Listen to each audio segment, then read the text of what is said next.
dari para calon atau BPD kalau pakai misalnya ada usul satu yaitu mengenai masalah masukkan HP dalam bilik. Jangan masukkan HP dalam bilik. Oke, itu nanti kita bahas di tertib. Ini bukan masalah nanti di persen lain. Ini masalah kampanye dulu kita bahas. Nanti yang lain selain itu nota kesepakatan calon nanti ada situ. Selain yang 10 ini, oke deal, oke keempat calon deal, oke. Yang terakhir tadi itu yang menjanjikan atau memberikan itu artinya apa? Ya, menjanjikan, anggaplah saya menjanjikan sesuatu. Kalau saya naik seperti ini, kau jadi seperti ini. Itu menjanjikan.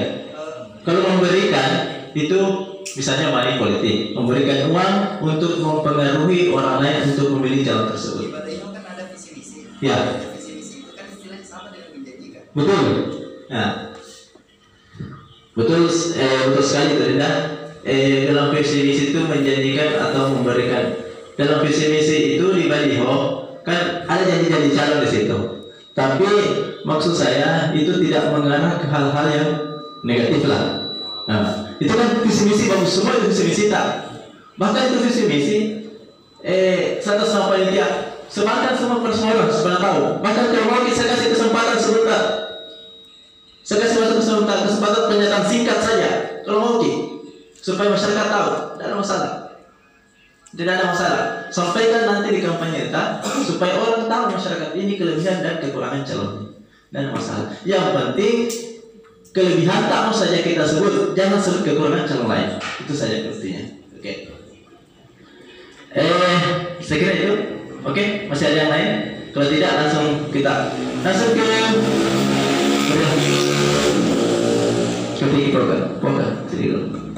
tanda.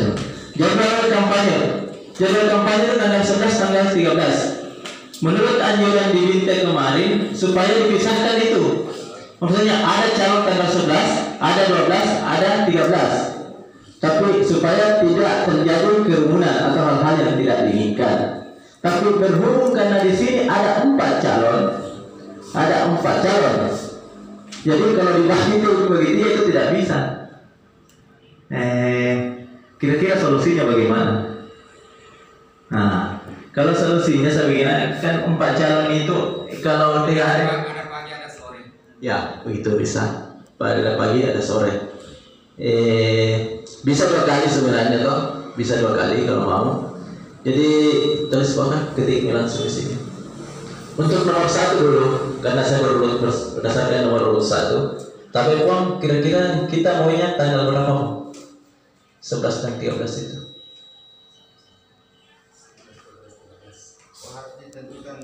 Ya, artinya formalitas administrasinya seperti itu. Artinya kampanye Akparta ini, artinya bisa mengumpulkan semua calon, semua pemilih bisa mengumpulkan masyarakat selama memenuhi standar protokol kesehatan. Bisa dikumpulkan semua warga untuk mendengarkan visi misi tak itu hari dan tanggal 12.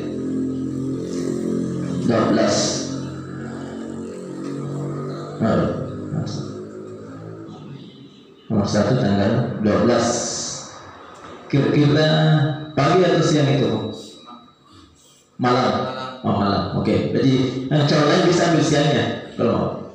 12 malam berarti malam Rabu, malam tanggal 13. Oke. Nomor urut 2. Jauh lokasinya dulu. Lokasinya itu di mana mau? Oh ya di rumah bisa. Oke. Catatan dulu. Nanti baru diganti. Ya. Ya. Rumah. Ya. Untuk nomor 2 Mbak Syarudin.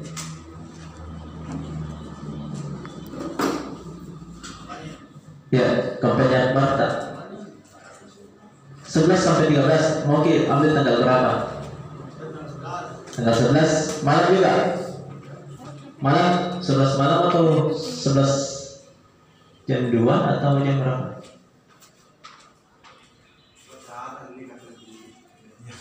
Kita deh.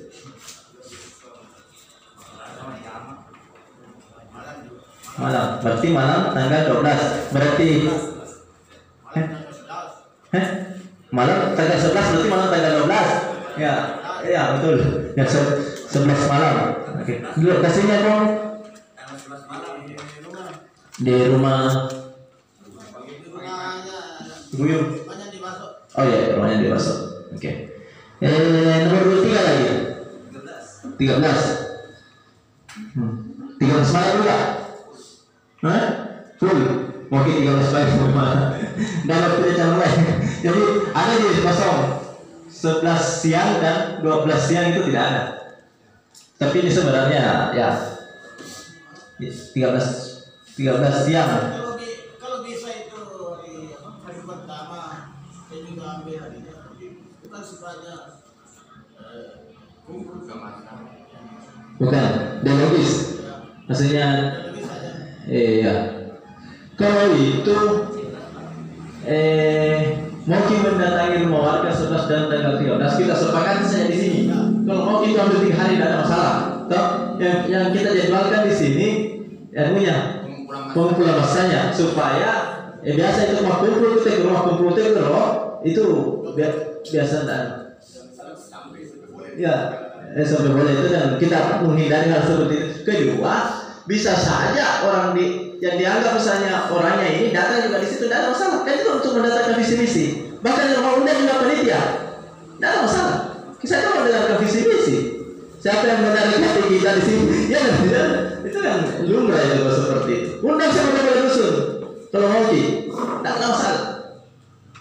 Tidak ada masalah. Selama panitia yang kepala dusun yang diundang itu tidak kampanye di situ. Kalau mau tidur dekat visi misinya, bisa saja tidak ada masalah. Itu terserah. Oke. Kalau mereka mau. Jadi dua ini 11 dan 13 itu malahnya full. Kalau mau karena kalau mau malam tidak ada. Tapi kalau mau siang bisa. Tapi kalau saya kasih kebijakan malam tanggal 11 supaya ada kalau mau malam semua. Ya. Biar bukan tahapan seperti sepakat semua di sini supaya ada ambil malam semua. Malam tanggal 11. Tidak apa-apa aja, luar dari tahapan dari masalah. Supaya betul sepakat bicara di sini dari masalah karena kita lo tidak ada tenung sebanyak tu dan apa kita syarat. Dia ada yang tidak ada yang dirugikan toh? Oke. Lokasi tak di mana? Di rumah. Oke. Ya. Bang Haji di rumah juga. Oke. Tanggal 11 malam, tanggal 11, tanggal 10 malam ya. Malam tanggal 11, tanggal 10. Tidak apa sih, karena supaya dikasih kesempatan sama. Karena mau semua di malam, bayar orang yang namanya siang itu susah sekali mengumpulkan massa. Ya, oke. Baca tadi malam nomor 22 itu malam 11 malam tanggal 12. Oke. Jadi selangi jadwal kampanye itu nomor 1 tanggal 12 malam berarti malam tanggal 13. Di rumahnya sendiri, rumah Andi Syamsul Alam. Yang kedua nomor 2 tanggal 11 di rumahnya Andi Basok. Ya. Kemudian 11 malam ya. Kemudian nomor 3 tanggal 13 malam berarti malam tanggal 14. Kemudian nomor 4 tanggal 10 malam berarti malam tanggal 11. Oke, kita dealkan di situ.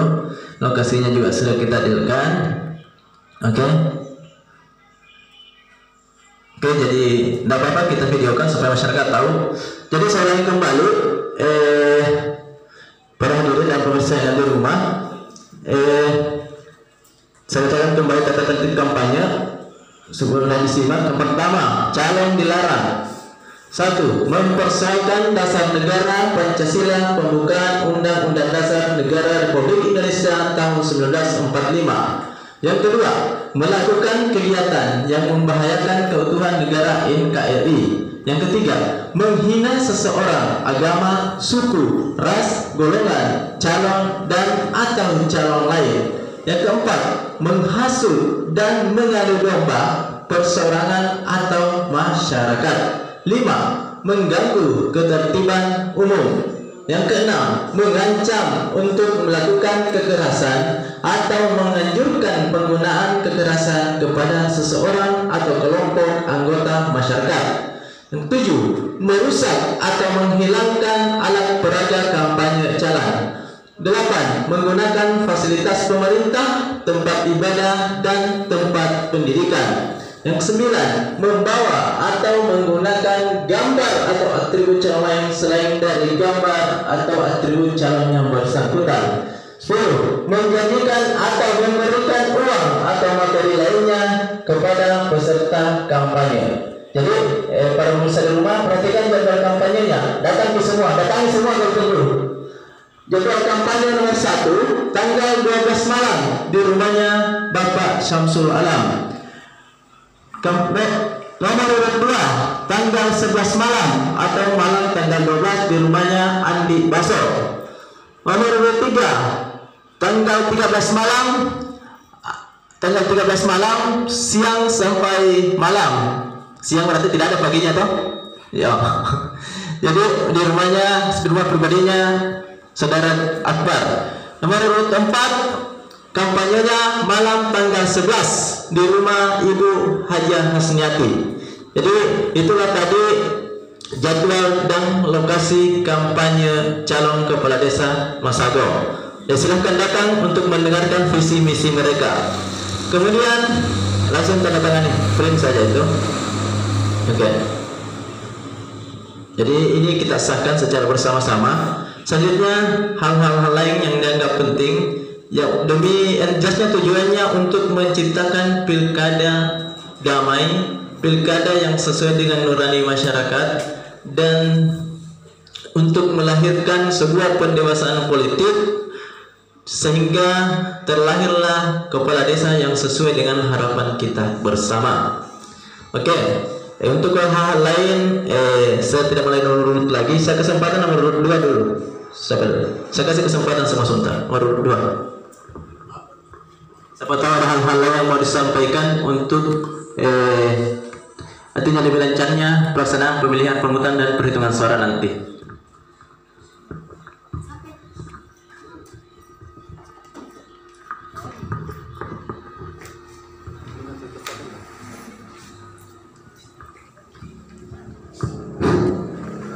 Terima kasih. Assalamualaikum warahmatullahi wabarakatuh.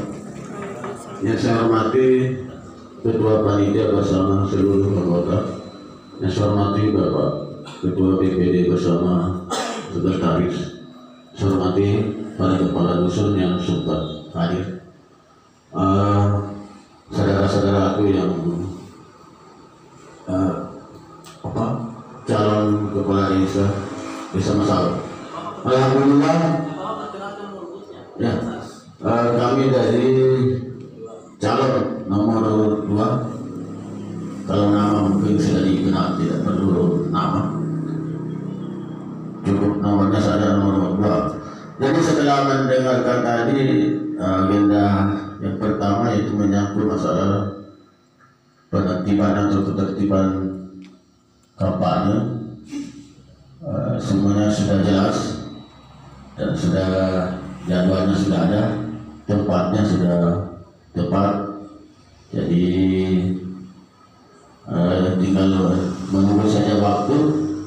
Jadi sebelum saya melanjutkan apa yang saya mau utarakan, terlebih dahulu saya meminta maaf atau meminta mohon kepada semua yang hadir di sini untuk hadir nanti di acara visi-misi nomor 2. Kalau kebetulan saya lupa undang, jadi melalui permohonan ini saya mengajak kepada seluruh baik dari BPD, pada dusun, teman-teman calon, kecuali panitia, karena panitia tidak bisa menghadiri acara kampanye. Bisa. Kalau bisa, dari anda semua. Supaya ini, kita ini satu di masalah satu. Ya, jadi begitu juga saya insya Allah saya siap untuk menghadiri acara kampanye ini, teman-teman calon.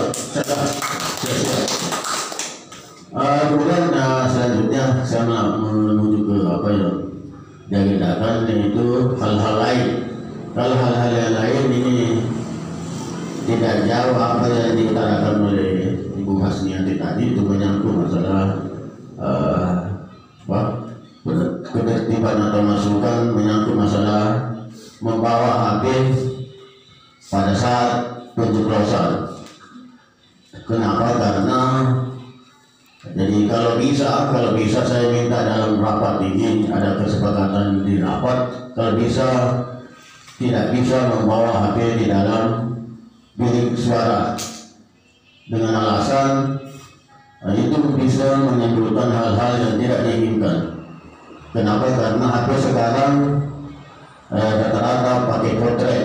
Nah itu bisa saja terjadi kecurangan di situ atau terjadi ancaman-ancaman dari pihak siapapun. Jadi itu untuk menghindari hal-hal yang seperti itu, kalau bisa kita sepakati saja tidak ada bisa yang membawa HP dalam pencoblosan. Kemudian selanjutnya, ini menyangkut masalah masker dan protokol kesehatan harus membawa masker.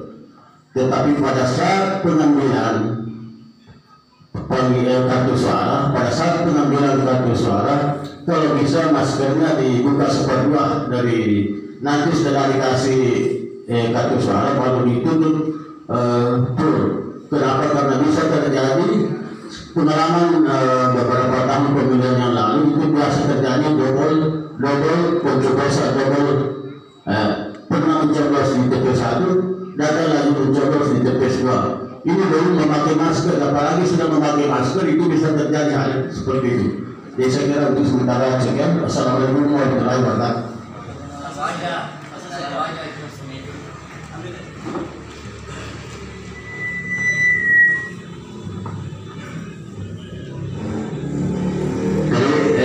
Terima kasih atas penjelasan atau tanggapan dari calon nomor 2 Pak Syahruddin. Yang pertama yaitu masalah HP ke bilik suara.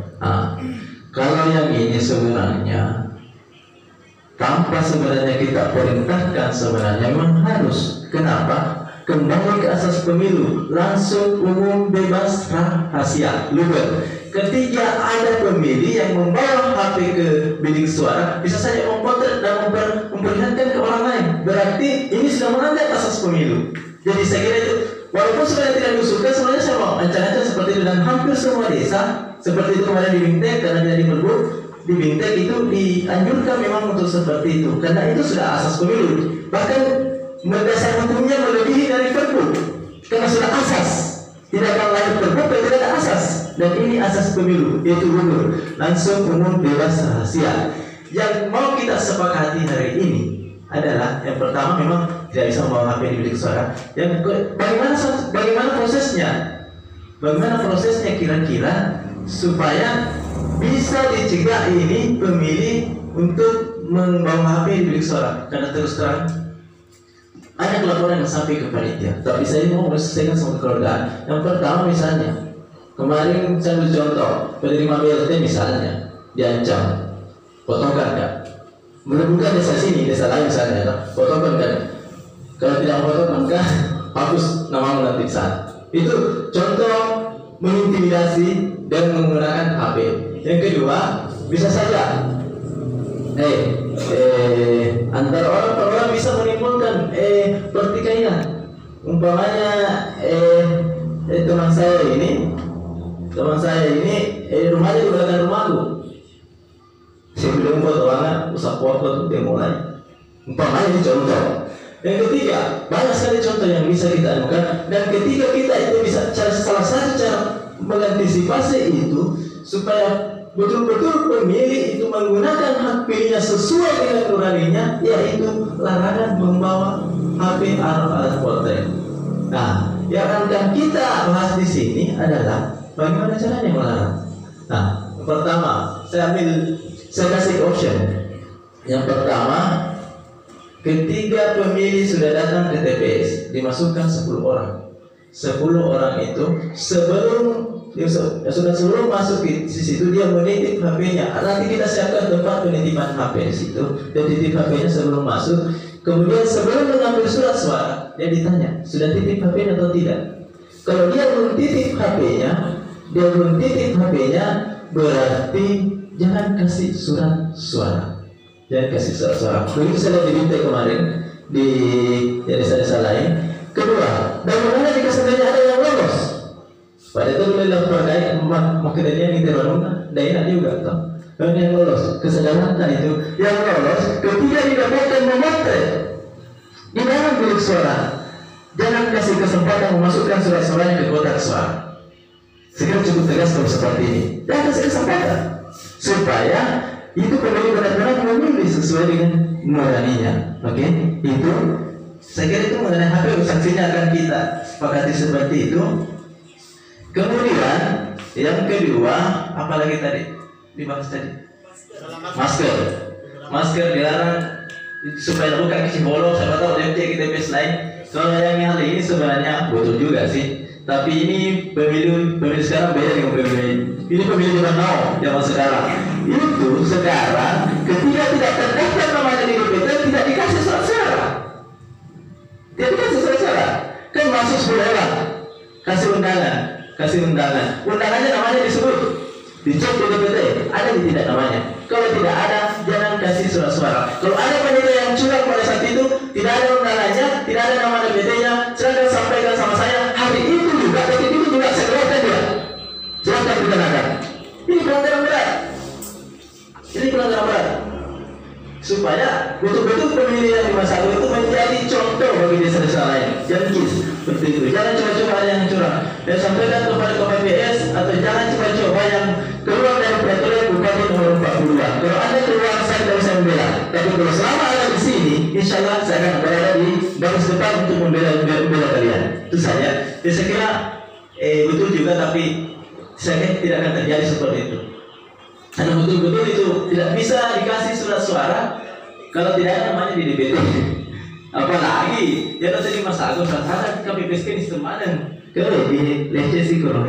Tapi betul juga, bagus juga, tapi tidak ada masalah. Kalau mau kita diterapkan di TPS tidak ada masalah. Bukan masker tak jadi, coba bisa ya. Ya, tidak ada masalah. Kita tidak ada masalah, tapi kalau kelewatan seperti itu, insya Allah tidak akan terjadi itu. Ya. Oke, setelah nomor urut 2, ke nomor urut 3 lagi dulu.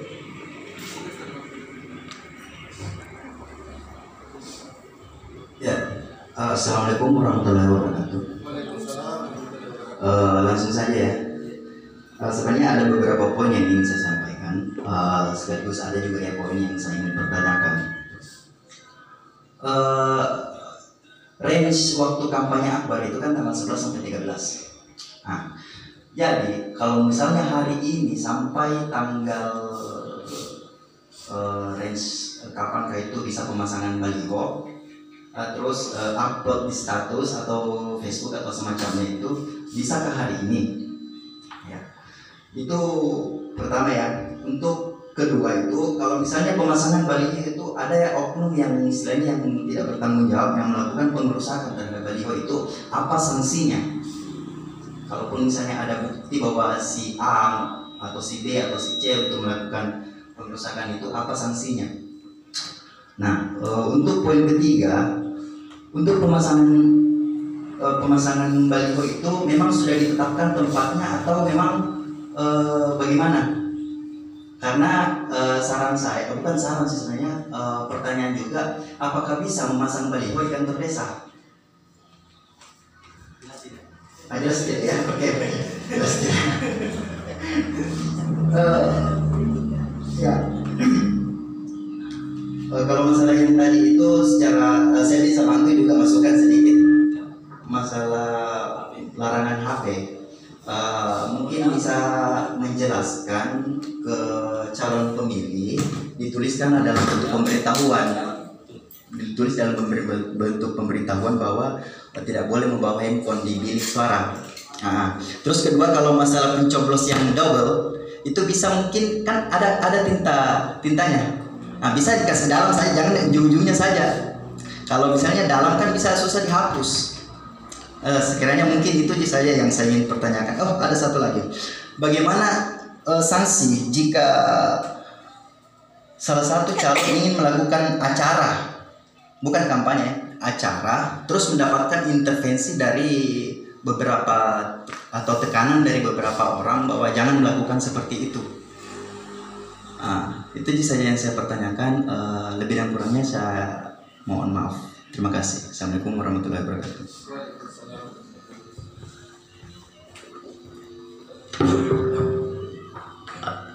Tidak perkenalkan nomor urutnya. Oke, kalau baik. Oke. Dapat saya bantu. Ini nomor urut 5, namanya Akbar. 3, sorry. Nomor urut 3, namanya Akbar. Oke. Gagal fokus gitu semua. Oke, nggak apa-apa. Supaya aku masih cahaya ya, gagal ada kelihatan. Oke, termeso. Oke. Ada 5 poin, tapi ada 3 poin 1 dan 3 hampir di sama baliho semua yang dibahas. Yang pertama yaitu baliho. Bagaimana bisakah saya sekarang memasang baliho? Ya, begini. Kalau seperti baliho sebenarnya tahapan kampanye 11 sampai tanggal 13. Kalau mau sesuai ini nanti itu. Tapi kalau di rumah tak ada masalah, itu rumah tak. Kalau saya tidak ada masalah, saya cuma masih. Tapi kalau calon sepakat tak ada masalah. Bagaimana? Tidak ada masalah. Ya, di rumah dan di rumah nanti dicatat di. Bukan. Di rumah dan tidak ada masalah karena ada bukti video tak semua. Di rumah dan di rumah tim itu tidak ada masalah. Biar kita pasang sekarang kalau mau. Oke. Yang kedua tadi masalah baliho, ketika ada yang merusak. Misalnya saya pasang baliho dan ada yang merusak, ada waktu tertentu yang merusak. Sebenarnya agak-agak bimbang juga sih. Kalau itu dilakukan oleh tim salah satu calon bisa melapor ke panitia, nanti kita kasih teguran tertulis. Kalau tim salah satu calon, yang tim itu kemarin kan saya sudah minta 10 dan minimal 10 ya, maksimal 10 daftar tim ya. Kalau itu bisa melapor ke panitia dan kita kasih teguran tertulis kepada calon. Tapi ketiga itu dilakukan oleh orang yang tidak terafiliasi dengan calon. Jelas tidak ada hubungannya dengan calon. Karena memang siapa tahu misalnya ini anunya Pak Oka, anggaplah dia pasang baliho, dia suruh orang untuk merusak dan seakan-akan orang itu orangnya si A. Ini untuk mendiskreditkan calon. Jadi dia terlibat di tim. Kalau hal terjadi seperti ini, itu bisa dilaporkan di kepolisian. Karena itu pengerusakan milik orang lain. Ya betul, saya kira seperti itu ya. Ya. Tapi kalau dia ada hubungannya dengan calon Linda, silakan laporkan kepada kami dan terbukti ini orangnya, ada videonya. Dan bukan dari anggota calon, misalnya fanatik sekali kan misalnya. Fanatik. Datang sendiri secara pribadi, betul. Simpatisan. Tapi saya tidak punya fakta administrasi kalau dia fanatik, karena itu menaikkan perasaan. Jadinya dia kan secara perorangan juga. Ya betul, secara perasaan. Laporkan ke polisi. Pidana, laporkan ke polisi. Karena dia merusak anggota, kecuali dia tim. Karena siapa tahu orang ini menganggap, oke, anggaplah kau seakan-akan fanatik sama saya, pikir rusak calonnya itu, baru kita lapor kepada panitia. Itu juga jadi masalah. Jadi silahkan laporkan saja ke polisi kalau ada yang merusak begitu tak. Kecuali kalau tim atau calonnya sendiri, laporkan ke kami, nanti kasih teguran tertulis untuk tidak mengulangi hal-hal seperti itu. Kemudian selanjutnya saya salut sekali tadi usulannya Dindago ini, betul-betul itu masalah HP, katanya dipasang di situ supaya dilarang membawa HP untuk pemilik. Bagus, nanti kalau perlu kita kasih di undangan di situ, sertakan di undangan dalam membawa HP. Kedua, ada juga nanti nota kesepakatan itu nanti kita pasang di TPS supaya orang melihat. Kemudian tinta bagus juga usulannya. Ya nanti sampaikan pada KPPS kalau saya bitek. Ya pun kata sama pemilih jangan cedi kali kan biasanya orang itu seakan-akan jijik ya dengan tinta. Padahal itu bukan barang menakutkan sebenarnya. Fakir lestai, selesai banyaknya persediaan itu. Sudah dengarkan memang itu kalau tinta dari kabupaten. Ya, intervensi terakhir ya.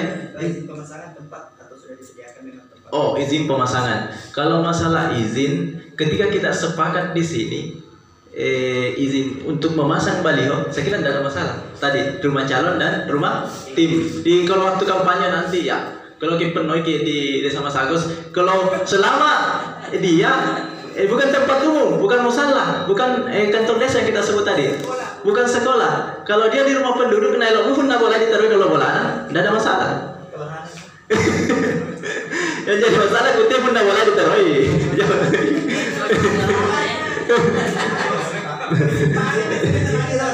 Iya, dari masalah itu visita kita ada di situ. Oke, kemudian yang terakhir intervensi pada saat kampanye. Ada orang yang mau intervensi. Ini kampanye mau dilarang karena seperti ini. Saya yakinkan kepada seluruh calon, selama kampanye yang Anda laksanakan tidak melanggar di tatib kampanye yang ada, kalau ada yang menegur lanjutkan saja. Saya jamin itu. Saya lanjutkan saja. Selama tidak melanggar ini. Kalau melanggar saya tidak bisa. Tapi kalau melanggar, tidak ada yang melanggar ini, jangan ada intervensi. Jangan ada intervensi, mau diintervensi manapun, lanjutkan saja. Kalau siapapun yang intervensi, telepon saja saya. Saya diintervensi oleh pihak ini, dilarang seperti ini. Padahal merasa saya betul, lanjutkan saja. Oke. Ya intervensi kampanye setelah selesai. Selanjutnya mungkin saya kasih kesempatan nomor urut 1. Terima kasih.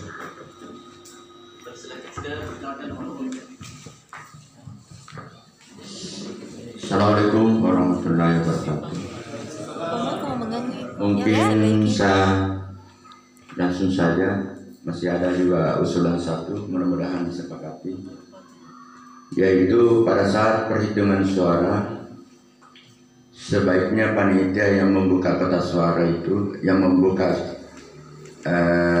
suara itu sebaiknya pakai pos tangan. Karena pengalaman saya tidak tahu, ini cuma ada usulan dari tim bahwa seringnya terjadi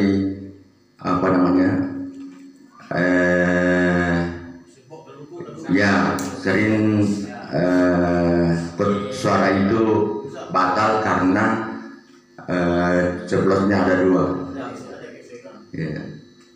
Jadi sebaiknya panitia itu pakai kos tangan pada saat membuka surat suara. Yang kedua, bagaimana kalau seandainya orang si A ini tidak ada namanya di daftar DPS, tapi terdaftar di DPT, karena ada juga laporan masuk ini bahwa ini tidak ada namanya di DPT, tapi sekarang sudah ada namanya ya di DPT.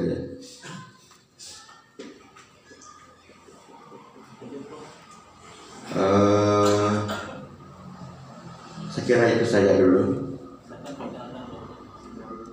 Nomor urut saya nomor 1. Silakan datang di rumah pada tanggal 12 malam.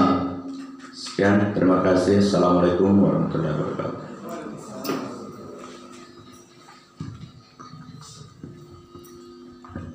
Oke, terima kasih. Sebuah usulan yang bagus, Pak. Sebuah masukan dan kritikan yang cukup bagus untuk panitia, untuk demi kerja kita yang lebih baik ke depan. Yang pertama itu panitia yang membuka kotak suaranya itu pakai kos tangan. Saya sampaikan di sini, kita melaksanakan sesuai standar prokes dari semua panitia itu, baik yang membuka suara atau semua di situ pakai kos tangan semua. Kita sudah siapkan itu pakai kos tangan untuk mencegah pencoblosan. Yang kedua, saran saya tolong wanti-wanti saksi tak, kasih perhatian saksi tak, perhatikan betul itu tangannya panitia, perhatikan betul tangannya panitia. Ya, kalau saksi saya tidak dilarang bawa kamera. Kalau tidak dapat yang mengendalikan suruh foto. Karena itu tugasnya saksi. Bagaimana dia bisa membuktikan kalau tidak ada HP tidak dapat? Toh? Ini untuk pengecekan. Jadi kalau saksi bisa, oke? Saya kira itu. Jadi kita sepakat sebentar nanti pakai kos tangan semua sesuai Pak Samsul. Kemudian ketika pemilih tidak terdaftar di DPS dan terdaftar di DPT, itu sekiranya tidak ada masalah. DPS itu daftar pemilih sementara.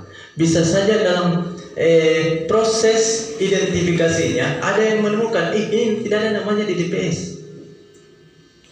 Kenapa muncul tidak ada namanya DPS? Padahal seharusnya ada. Makanya kita masukkan, kita ambil keterangannya, kakaknya, apanya. Kalau memang memenuhi syarat, kita masukkan di DPT. Karena DPS itu cuma sementara, bisa dirombak selama dia memenuhi persyaratan pemilih di Peraturan Bupati Nomor 42 harus. Makanya kemarin saya kasih DPS itu lama sekali. Sebenarnya 3 hari, tapi sampai bahkan menjelang penetapan DPT besoknya saya masih terima saran dari teman-teman, mungkin dari nomor urut 1 juga kemarin. Sebenarnya di luar tahapan sebenarnya itu, tapi karena dia membawakan dokumen yang memang harus dimasukkan, saya masukkan selama tidak melanggar, tidak ada masalah. Kalau persoalan tahapan itu kan bisa jadi dibijaki namanya, dan sendiri rupa tahu dia kata sakit, siapa tahu baru dia. Tapi selama belum ditetapkan jadi DPT, jadi tidak ada masalah. Kalau ketika tidak ada namanya di DPS muncul di DPT, karena DPS itu data sementara, bisa saja dikoreksi. Tapi ada penduduk atau warga Masago yang nyata-nyata memenuhi syarat untuk memilih, kita masukkan di DPT. Bisa juga kita buang. Kalau misalnya ini DPS kan biasa juga salah manusia. Nah kata tamadina takkan pura dileceh. Buang juga, hilangkan di DPT. Itu yang kita koreksi selama ini. Jadi itu kira-kira jawaban saya, Pong.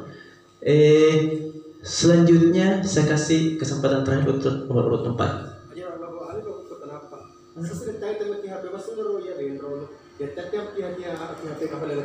Di bilik suara.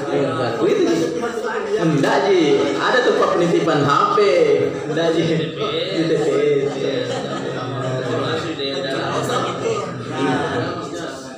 Bukan di bilik suara. Bedakan. Di TPS itu bisa saja. Nah titip di situ salah satunya, baru masuk di bilik suara. Oke? Ya. Oke. Langsung saja ke urut 4.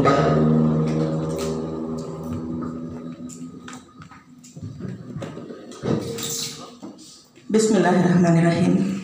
Assalamualaikum warahmatullahi wabarakatuh. Perkenalkan nomor urut saya, nomor urut 4. Setelah mendengarkan tadi usulan-usulan dari mulai dari nomor urut 2, 3 dan 4, menurut saya itu sudah cukup bagus dan cukup lengkap, sehingga apa yang terpikir di hati saya atau di benak saya itu sudah cukup bagus, sehingga untuk mempertanyakan hal-hal yang lain barangkali itu sudah cukup. Tapi ada satu yang perlu saya sarankan kepada adik-adik, bahwa mengenai pembagian surat suara yaitu dari rumah ke rumah dipastikan bahwa ada pemilih di rumah itu atau bagaimana, karena hal itu dapat memicu juga bahwa surat suara dibagikan misalnya satu rumah 5 misalnya, tapi kartu panggilan diberikan kepada satu rumah misalnya 5, tapi ada salah satu rumah, ada salah seorang di situ tidak ada di tempat. Ataukah bagaimana cara panitia memastikan bahwa seseorang yang ada di rumah itu ada di tempat itu, di lokasi itu. Barangkali cukup